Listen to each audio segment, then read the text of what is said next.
कोई बाजा ननद के रूप में है तो कोई बाजा भाभी के रूप में है, कोई बाजा पिता के रूप में है तो कोई बाजा पुत्र के रूप में है। अपने परिवार में यदि हम 10 सदस्य हैं, 15 सदस्य हैं, तो समझ लो कि हम एक एक वाद्य यंत्र हैं। और यदि हमारे विचारों में मतभेद हुआ, भावों में मतभेद हुआ, रुचि में मतभेद हुआ, तो फिर हमारे मुंह से, हमारे जीवन से जो आवाज निकलेगी वह पागल खाने की आवाज होगी। लेकिन यदि एक विचार, एक सुर में एक साथ सबका आवाज निकला, भाव निकला, विचार निकला, तो हमारा ही घर संगीत का कारखाना हो जाएगा, हमारा जीवन संगीतमय हो जाएगा।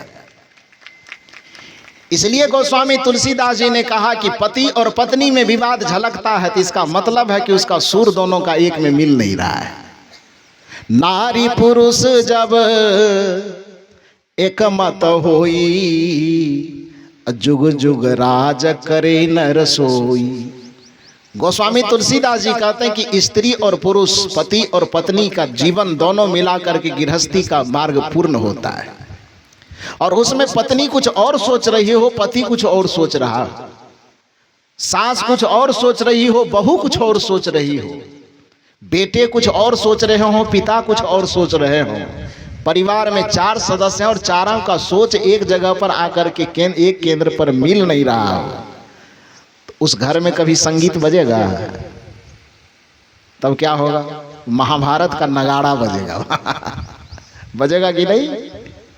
चाहे वो रिश्ता कोई भी हो, उस रिश्ते में महाभारत का नगाड़ा तब तक बजेगा जब तक सोच का तार एक जगह पर आकर के मिलता नहीं है, विचारों का तार एक जगह पर आकर के मिलता नहीं है।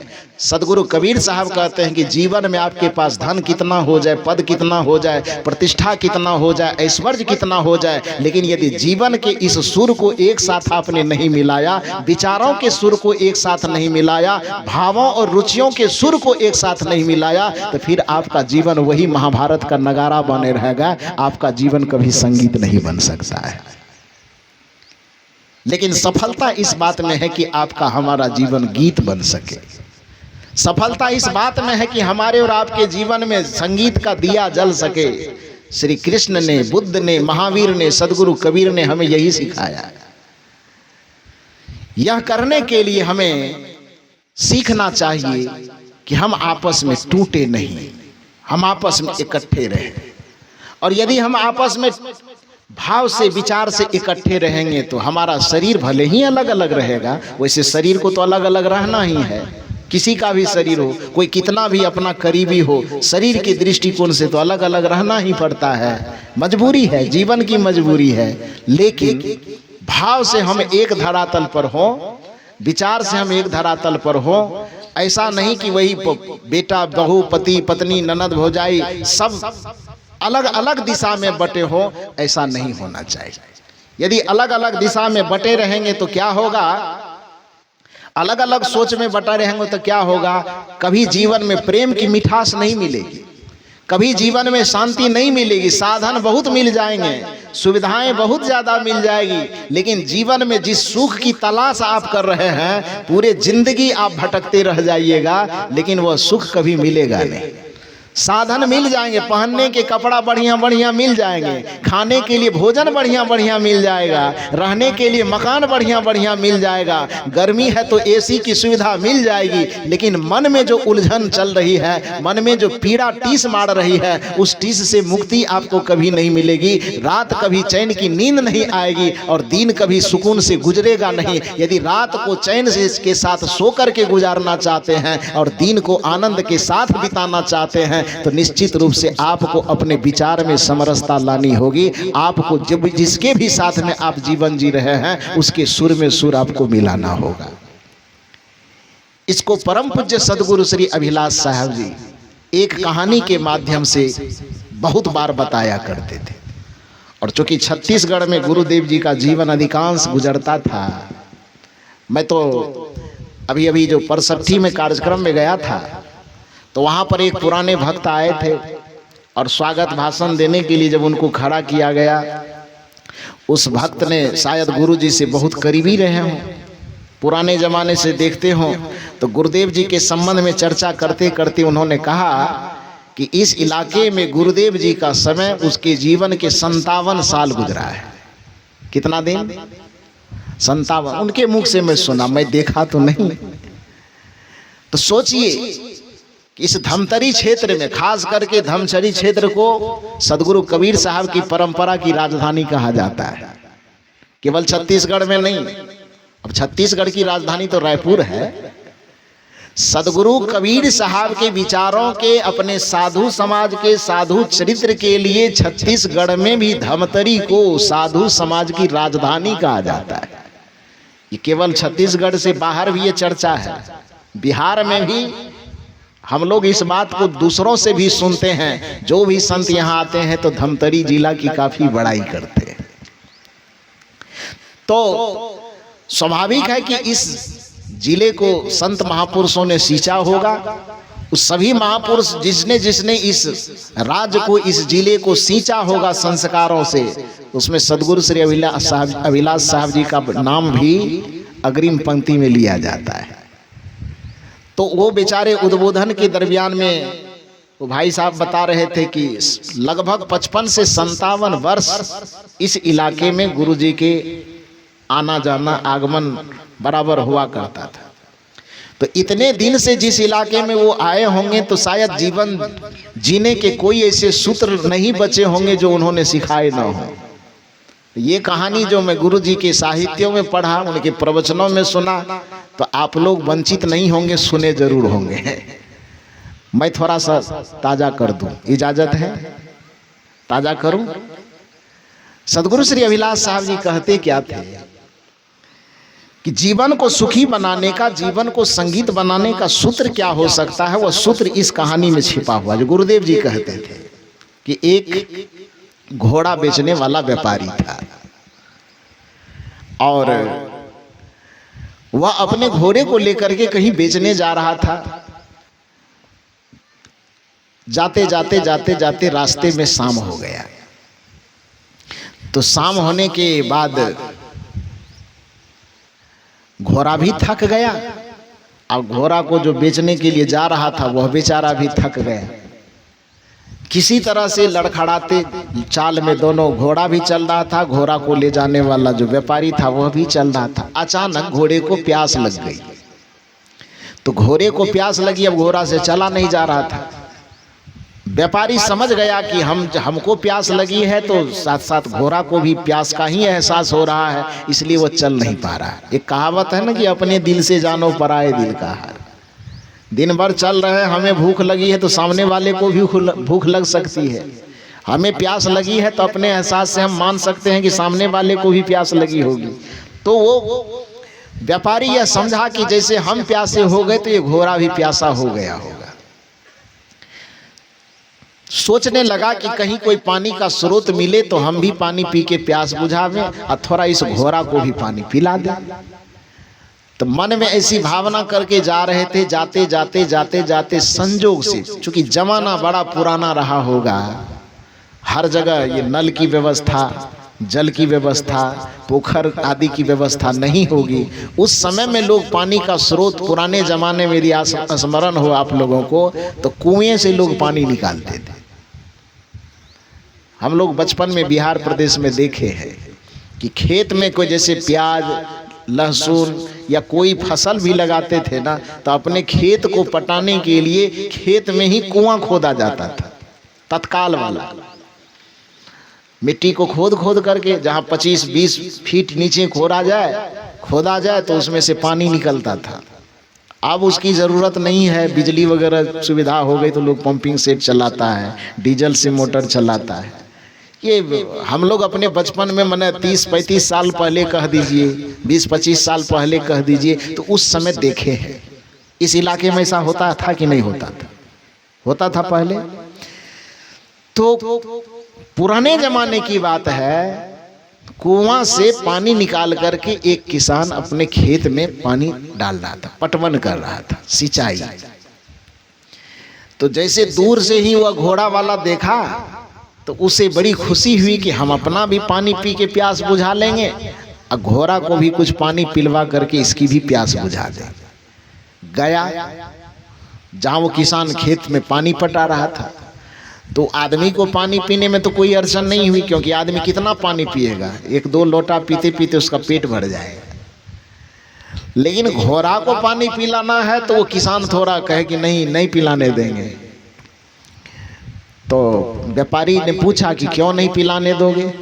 कहा इसलिए कि घोड़ा को पानी पिलाने में ही तो एक कुआं से थोड़ा बाल्टी बाल्टी निकलता है, और नाली में पानी डालते हैं तो खेत तक जाते जाते थोड़ी सी पानी पहुंचती है। इसको पिलाने में यदि हम घोड़ा को पिलाने में 2 बाल्टी पिलाए तब तक में तो पानी की धारा सूख जाएगी, तो फिर वो धारा पकड़ाने में हमको बड़ी लेट लगेगी। तो इसलिए आप पानी पी लो, घोड़ा को पानी हम नहीं पिला सकते। तो व्यापारी थोड़ा अनुनय विनय किया तो किसान कहा कि रुको एक युक्ति बताता हूं, ऐसा काम करो तुम्हारे घोड़े की भी प्यास बुझ जाए और हमारे खेत में जो ये धार जा रही है पानी की, वो धार भी न सूखे, दोनों बना रहे। तो बाल्टी में तो हम घोड़ा को पानी पीने नहीं देंगे, लेकिन हाँ ऐसा कर सकते हैं कि हम कुआं से पानी भरते हैं और उस नाला में पानी गिराएंगे, तुम उस घोड़े का मुंह नाले में पकड़ करके रखना, और जब पानी गिराएंगे तो तुम्हारा घोड़ा 2-4 घूंट पानी घोड़ा भी पी लेगा और पानी भी थोड़ा बह करके नाली में जो वो लाइन लगी हुई पानी की कतार वो लगी रही, धारा टूटेगी नहीं। तो इससे दोनों का काम हो जाएगा, तुम्हारा भी काम बन जाएगा और मेरा भी काम बन जाएगा। ये कहानी मैं नहीं कह रहा हूँ, ये कहानी कौन कह रहे हैं? पूज्य गुरुदेव श्री अभिलाष साहब जी कहते थे। तो इस वजह से वो धारा भी बनी रहे और घोड़े के प्यास भी बुझ जाए, तो ऐसा करना है। यह युक्ति सोच करके दोनों में सहमति बनी और घोड़ा वाला जो व्यापारी था अपने घोड़े का मुंह पकड़ करके नाली के पास रखा। लेकिन एक समस्या आई। समस्या क्या आई कि घोड़ा का मुंह पकड़ करके तो वो रखे हुए थे, लेकिन जैसे ही वो पानी भरने के लिए बाल्टी को नीचा किए तो बाल्टी किस चीज पे लगा? तो चरखी पे लगा हुआ था। बाल्टी से खींच करके तो उतना नहीं पानी डाला जा सकता है ना। तो एक व्यवस्था लोग करते थे कि बांस 2 ठो गाड़ के उसमें एक चरखी लगाते थे, उस पे रस्सी दे के खींचते थे। चरखी न कहते हैं, कबीर साहब की भाषा में उसको रहट कहा जाता है। रहट माल पनघट के भीतर कबीर साहब का एक पद है। तो जिसको आम बोलचाल में हम लोग चरखी कहते हैं, सदगुरु कबीर साहब उसको रहट कहते हैं। तो वो चरखी वाला कुआं देखे हैं कि नहीं देखे? आप देखे होंगे। तो उस चरखी पर जो रस्सी लगी हुई थी, किसान जैसे ही रस्सी ढीला करते तो चरखी नाचेगा, तब न बाल्टी नीचे जाएगी। और फिर बाल्टी नीचे गई, फिर पानी भरेंगे तो फिर रस्सी को खींचेंगे तो फिर चरखी घूमेगा। तो वो चरखी घूमने के, रस्सी नीचे जाने और रस्सी ऊपर आने के क्रम में जो चरखी घूमती थी तो चरखी से चिंचियाहट की आवाज निकलती। चिंचियाएगा कि नहीं? आवाज करेगा ना, किसी भी प्रकार का करे वो आप लोग समझ लीजिए। तो उस चरखी से चिंचियाहट की आवाज निकलती थी। तो चरखी से जो आवाज निकलती थी वो आवाज उस घोड़ा को पसंद नहीं था। समझ गए? तो प्यास तो लगी है घोड़े को, पानी पीने के लिए किसान वो उसका जो व्यापारी है वो उसको मुंह पकड़ करके रखे हुए कि पानी निकलेगा तो ये पिएगा, इसकी भी प्यास बुझेगी, मेरी तो बुझ गई। तो ऐसा सोच करके मुंह वहां पकड़ के रखे थे और उसी के कपार के, उसी के घोड़ा के माथे के ऊपर में वो चरखी लगी हुई थी। तो जैसे ही बाल्टी नीचा करे तो चरखी चले, उससे चचियाहट की आवाज हो, और जैसे बाल्टी ऊपर करे तो फिर चरखी नाचे तो फिर चंचियाहट की आवाज हो। और चंचियाहट की जैसे आवाज हो घोड़ा भड़क करके एकदम मुंह ऊपर कर ले। अब मुंह ऊपर करेगा तो फिर पानी ऊपर में पिएगा कैसे? पिएगा? नहीं पिएगा। बार बार यही चरखी नाचने के क्रम में जो चिंचियाहट की आवाज होती थी, उस आवाज को सुन करके घोड़ा भड़क जाता था। परिणाम यह होता था कि जब जब वो बेचारा पानी नीचे में गिरावे तब तक घोड़ा भड़क करके मुंह ऊपर कर लेता था। तो घोड़ा की प्यास कभी बुझेगी? नहीं ना बुझेगी। पता नहीं सदगुरु श्री अभिलाष साहब जी कहानी कहां से खोज करके लाए थे। लेकिन जीवन के फार्मूला को सिखाने के लिए, जीवन को संगीत कैसे बनाया जाए, उस फार्मूले को सिखाने में ये कहानी बड़ी संजीवनी बूटी का काम करती है। घोड़ा भड़क करके अपना मुंह पीछा कर लेता है बार बार।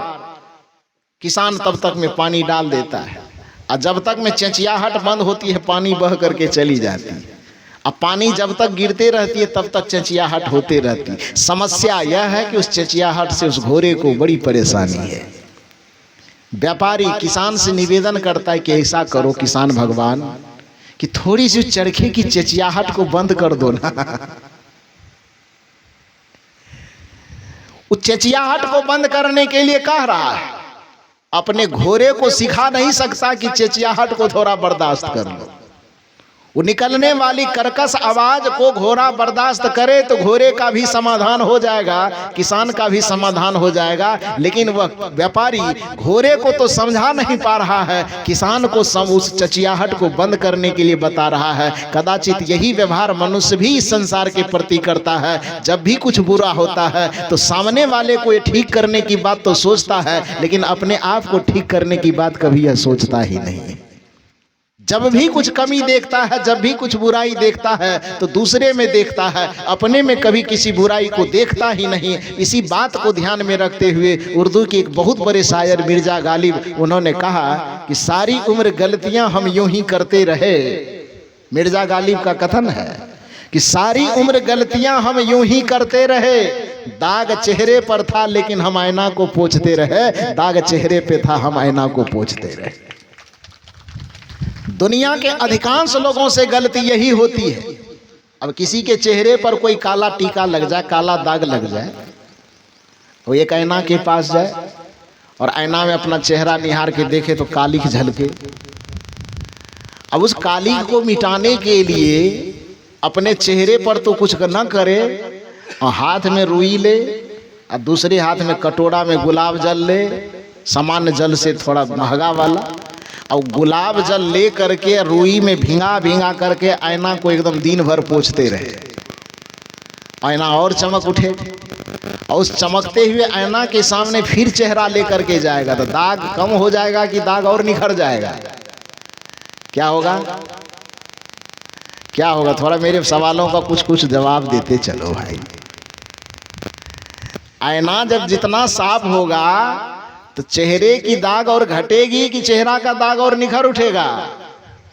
बढ़ जाएगा ना। क्यों बढ़ेगा? क्योंकि जहां साफ करना था वहां साफ नहीं किया गया, जिसको साफ करने की कोई जरूरत नहीं थी उसकी को और रगड़ा गया। मनुष्य की यह विडंबना है कि अपने चेहरे की तरफ वो कभी देखता नहीं। बुराई जब भी देखनी होती है तो दूसरे में देखता है, अच्छाई जब भी देखनी होती है तो उसे लगता है कि हमसे ज्यादा अच्छा तो दुनिया में कोई है ही नहीं। सामने वाला, बुराई है तो सामने वाले में, अच्छाई है तो हम में। तुमसे हम नहीं कम है बाबू, तुमसे हम नहीं कम, तुम हो राइफल बंदूक तो हम हैं एटम बम। ये आदमी का नेचर है कि तू बुरा है तो तू है और अच्छा है तो हम। शायर कहते हैं कि सारी उम्र गलतियां हम यूं ही करते रहे, दाग चेहरे पे था लेकिन हम आईना को पोंछते रहे। सामने वाले में गलती ढूंढते रहे, अपने अंदर कभी झांक करके नहीं देखे। लेकिन कबीर साहब का मंत्र यह है कि जीवन को संगीत बनाना है तो आईना में कभी दाग को मत देखना, चेहरे में दाग को देखना। इसी भाव को स्पष्ट करने के लिए कबीर साहब की वह साखी है, बुरा जो देखन मैं चला। तो कबीर साहब को क्या मिला? क्या मिला? बुरा जो देखन मैं चला तो बुरा न मिलिया कोई, जो दिल ढूंढा आपने, अपने चेहरे के तरफ देखा तब मुझसे। आगे बोल दीजिए ना आप, बोलिए, जोर से बोलिए। छत्तीसगढ़ के लोग कम खाते हैं क्या? आवाज इतना बड़ा डाउन है, लगता है ब्लड प्रेशर सबका लो हो गया है। आप कहें तो चीनी नमक घोल करके पिलवा दिया जाए आपको। ब्लड प्रेशर ठीक ठाक है ना आप लोगों का? तो ठीक है, तो आवाज इतना सुस्ताया हुआ नहीं होना चाहिए, थोड़ा बढ़िया से। बुरा जो देखन मैं चला बुरा न मिलिया, आवाज फिर कम आई। अब दूसरा वाला सत्र में श्री समता साहब जी एक बाल्टी घोड़ करके लाएगी, नमक और चीनी। हाँ, कल से ही हमको इतना खिला रहे कि मेरा एनर्जी पावर पूरा हाई लेवल में पहुंचा दिया है, तब इतना गरज करके मैं बोल रहा हूँ, आवाज इतनी जोर से जा रही। लेकिन आपकी संख्या इतनी है। देखो, कल से मैं यहाँ आया हूँ तो स्वागत के लिए जब भी इधर उधर निकलता हूँ कुछ युवा साथी पटाखा फोड़ते हैं, इतना छोटा सा पटाखा फोड़ते हैं, बड़े धमाके की आवाज करते, कान बंद करना पड़ता है ना। सोचो कि इतना बड़ा पटाखा में इतना पावर है कि कान बंद करवा देता है, और यहाँ पर ये 3.5 हाथ के इतने बड़े बड़े पटाखे बैठे हुए, लेकिन आवाज नहीं करता है। एक बार धमाकेदार आवाज करो। बुरा जो देखन मैं चला, बुरा न मिलिया। हाय, अभी भी नहीं आया। एक बार और बढ़िया से बोलो। बुरा जो देखन मैं चला, बुरा न मिलिया कोई, जो दिल ढूंढा आपना, मुझसे बुरा कोई नहीं। ये अपने आईने को छोड़ करके एक बार अपने चेहरे की तरफ देखने का सूत्र है कबीर साहब की साखी में। कबीर साहब कहते हैं कि मुझे लोग सदगुरु कहते, संत कहते, फिर भी मैं अपने तरफ निहारता हूं तो मुझसे बुरा ना कोई। जीवन को संगीत बनाने का यही सूत्र है कि बहू यदि सास के तरफ देखे तो सास मुंह से देवी झलके, और अपने तरफ देखे तो कमी देखे कि नहीं मुझ में ही कमी है, इसमें सुधार कर लेना चाहिए। सास अपने तरफ देखे तो अपने तरफ देखने पे उसे लगे कि नहीं बहू तो हमारी बेटी के तरह ही है, लेकिन कुछ न कुछ कमी हम ही में है, हम ही चिड़चिड़ा जाते हैं थोड़ा सा, इसलिए बहू से थोड़ा नाराज हो जाते हैं, डांट देते हैं। हम अपनी कमी को दूर कर लें। प्रत्येक व्यक्ति अपनी अपनी कमजोरी को निहारना शुरू कर दे तो जीवन को संगीत बनने में ज्यादा देर नहीं लगेगी। जिंदगी प्यार का गीत है, इसे हर दिल को गाना पड़ेगा। जिंदगी गम का सागर भी है, तैर के पार जाना पड़ेगा। जिंदगी प्यार का गीत है, इसे हर दिल को गाना पड़ेगा। यदि आपने गाना शुरू किया अपने जीवन के संगीत को, तो फिर आपके जीवन को गम बनाने के लिए धरती पे कोई पैदा नहीं हुआ है। कोई आपके जीवन को गम का सागर नहीं बना सकेगा। मैंने कहा कि आप अपने जीवन को अंधकार से बचाना चाहते हैं तो अपने जीवन को दीपक बनाना ही पड़ेगा। अपने जीवन को गम का समुद्र बनने से बचाना चाहते हैं आप, तो अपने जीवन को आपको संगीत बनाना ही पड़ेगा।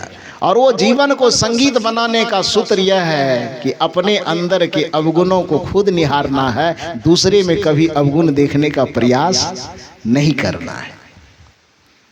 तो वो किसान की मैं बात बता रहा था कि उसने कहा, घोड़े वाले व्यापारी ने कहा, किसान भाई ऐसा है कि थोड़े चरखे की चचियाहट को तुम बंद कर दो। किसान ने कहा, बड़ा गजब है, चरखे की चचियाहट तुम बंद करने कहते हो, क्या तुम अपने घोड़े को समझा नहीं सकते हो कि चचियाहट थोड़ी देर बर्दाश्त कर ले? संभव तो वही है, ये संभव नहीं कि चचियाहट बंद हो सके। घोड़े को समझाया जा सके यह संभव है, दूसरे को सुधार सके हम ये संभव नहीं है, अपने आप को हम सुधार लें ये संभव है। और संतों की यही युक्ति, वो ऐसी युक्ति देती है कि हमें अपने आप को संभालने का मौका दे देता है। एक आदमी बहुत ज्यादा बीमार था और एक मनोचिकित्सक के पास गया, वो जो मानसिक रूप से बीमारी का इलाज करते हैं, ऐसे मनोचिकित्सक के पास वह बीमार व्यक्ति गया। मनोचिकित्सक ने उससे कहा कि देखो बेटा, ऐसा है कि तुमको धरती से एलर्जी है, जमीन से ही एलर्जी है। उस जमीन से जब तक तुम्हारे शरीर का संपर्क होता रहेगा तुम्हारी बीमारी कभी खत्म नहीं होगी। पूछा गया कि आखिर धरती से नाता तोड़ करके जीवन कैसे जिया जा सकता है? जीवन रहेगा तो धरती से तो संपर्क करना ही पड़ेगा, हवा से संपर्क करना ही पड़ेगा, पानी से संपर्क करना ही पड़ेगा, अग्नि तत्व से संपर्क करना ही पड़ेगा। तो कैसे क्या किया जाए?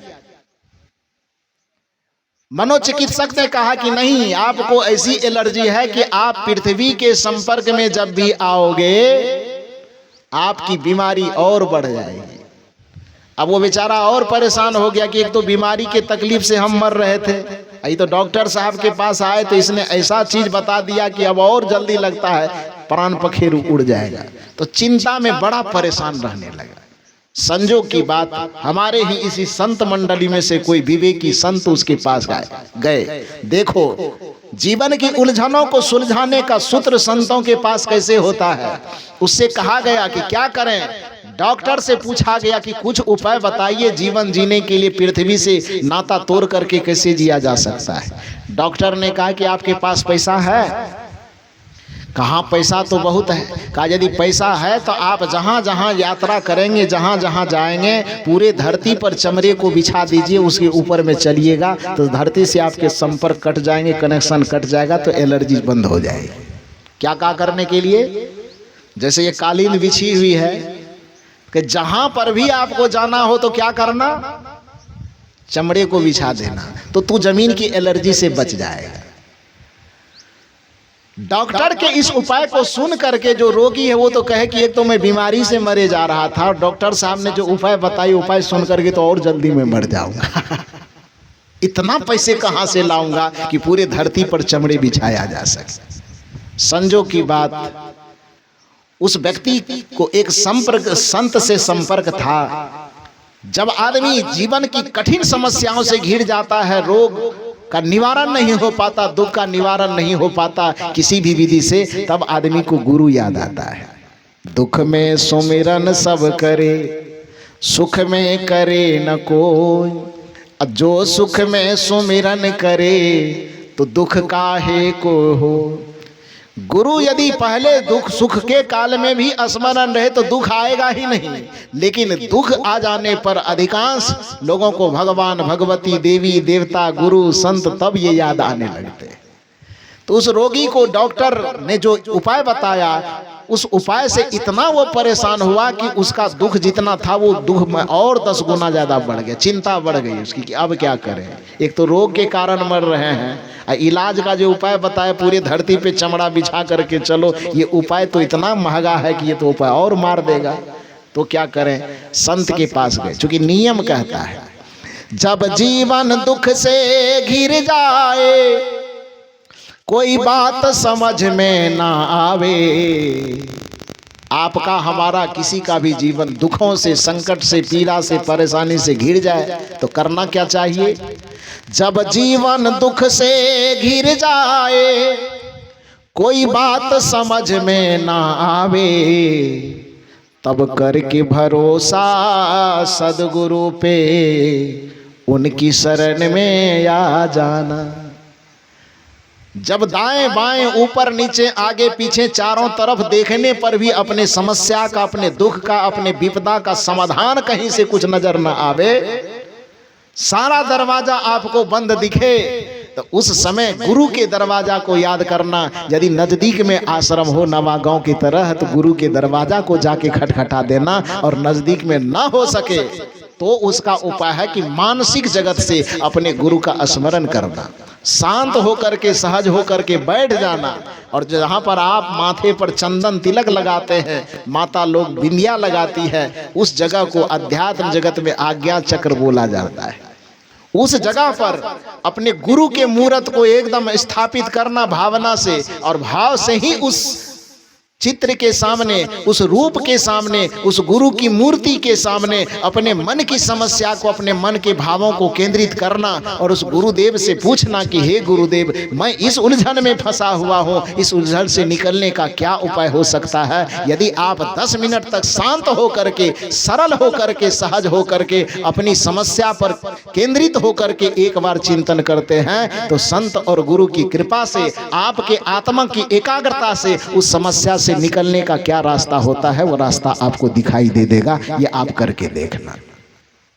जब जीवन दुख से घिर जाए, कोई बात समझ में ना आवे, तब करके भरोसा सद्गुरु पे, उनकी शरण में आ जाना।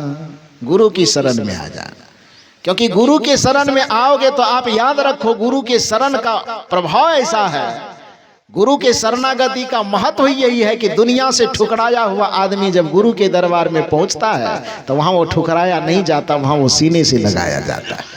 एक भजन में हम लोग गाते हैं, दरबार में सच्चे सद्गुरु के दुख दर्द मिटाए जाते हैं। गुरु दरबार की विशेषता क्या है? दुनिया के सताए लोग यहाँ सीने से लगाए जाते हैं। जो दुनिया के सताए लोग हैं, जो दुनिया में उसको सुख और शांति का कहीं कोई रास्ता न दिखाई देता है, दुख और उलझन के दबाव में विवश होकर के उसे जीना पड़ता है, गुरु के सानिध्य में, गुरु के दरबार में उसे उस दुख से मुक्ति होने का उपाय मिल जाता है। वो बेचारा एक तो रोग से परेशान, और डॉक्टर के द्वारा जो बताया गया